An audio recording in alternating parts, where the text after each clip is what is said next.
এয়া মিতাপুৰৰ পৰা ঘৰলৈ ঘূৰি গৈ থাকোঁতে মোৰ গাড়ীৰ হৰ্ণটো বেয়া হ'ল, মানে হৰ্ণটো নাবজা হ'ল।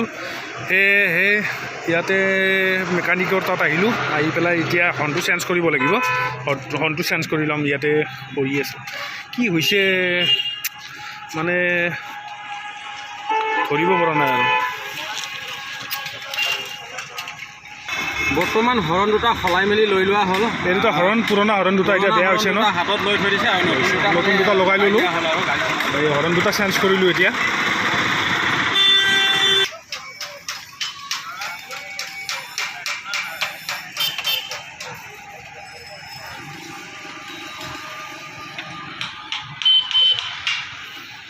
হেমন্ত ভাই টেনশ্যন হৈছে, দুখ মনেৰে চাই আছে, ঠিক কৰা চাই আছে। হৰণটো লগাই লৈ এতিয়া আমি ঘৰলৈ বুলি ৰাওনা হৈ আছোঁ। এতিয়া ঘৰলৈ গৈ আছোঁ। বলকচোন বাটত কি কি দেখাওঁ আপোনালোকক সকলোবোৰ দেখাই যাম, স্কিপ নকৰাকৈ ভিডিঅ'টো চাই থাকিব। বৰ্তমান আমি ঘৰলৈ উভতি গৈ আছোঁ। এইখন এতিয়া আমি আহি পালোঁ বগীবিল ব্ৰিজ, বগীবিল দলং পালোঁ। এয়া চাই লওক বগীবিল দলং, এইখন দেখাইছোঁ আপোনালোকক বগীবিল দলং। এয়া চাওক, এই নদী ব্ৰহ্মপুত্ৰ দেখা নাপায় বাৰু, এতিয়া এণ্ডাৰ হৈছে ব্ৰহ্মপুত্ৰ নদী দেখা নাপায়। এইখন চাওক, এখন ধুনীয়া ৰিচৰ্ট, এই পোহৰ হৈ আছে, এইখন ধুনীয়া ৰিচৰ্ট হয়। এইখন বগীবিল ব্ৰিজৰ তলতে ব্ৰহ্মপুত্ৰৰ কাষত, বহুত দূৰৰ পৰাতো দেখিবলৈ বহুত ধুনীয়াই লাগিছে বাৰু। দেখাই আছোঁ আপোনালোকক বগীবিল দলং। এয়া দেখাইছোঁ বাবা, এয়া হেমন্ত ভাই, এয়া অনিল ভাই। আমি ৰিটাৰ্ণ হৈ থাকোঁতে বৰ্তমান ধেমাজি গ্ৰন্থমেলা, অসম গ্ৰন্থমেলা ধেমাজি, তাত গ্ৰন্থমেলা হৈ আছে, দেখিলোঁ। তো ভাবিলোঁ এপাক সোমাই যাওঁ, আপোনালোককো দেখাওঁ অসম গ্ৰন্থমেলা। তো বলক দেখাই আছোঁ আপোনালোকক।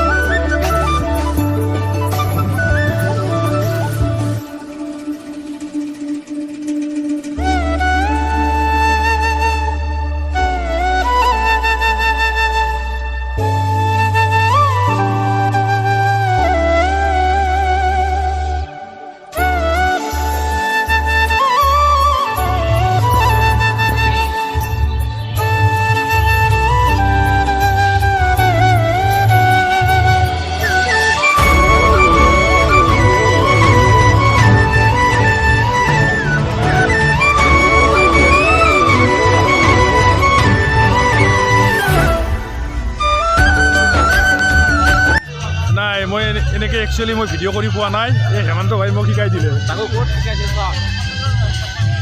Assam book fair, Assam book ফেয়াৰত আহি হেমন্ত ভাই মোক শিকাই আছে। আহি গৈছে পাৰি যাব, লাহে লাহে 2 মিনিটমান আহি যাব আপোনাৰ। দেখাই আছোঁ।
আজিৰ এই ভিডিঅ'টো ইমানেই আছিল যদি মোৰ ভিডিঅ'টো ভাল পাইছে তেতিয়াহ'লে লাইক কমেণ্ট আৰু শ্বেয়াৰ কৰিবৰ কাৰণে নাপাহৰিব আৰু লগতে মোৰ চেনেলটো ছাবস্ক্ৰাইব কৰিবৰ কাৰণে একেবাৰে নাপাহৰিব ধন্যবাদ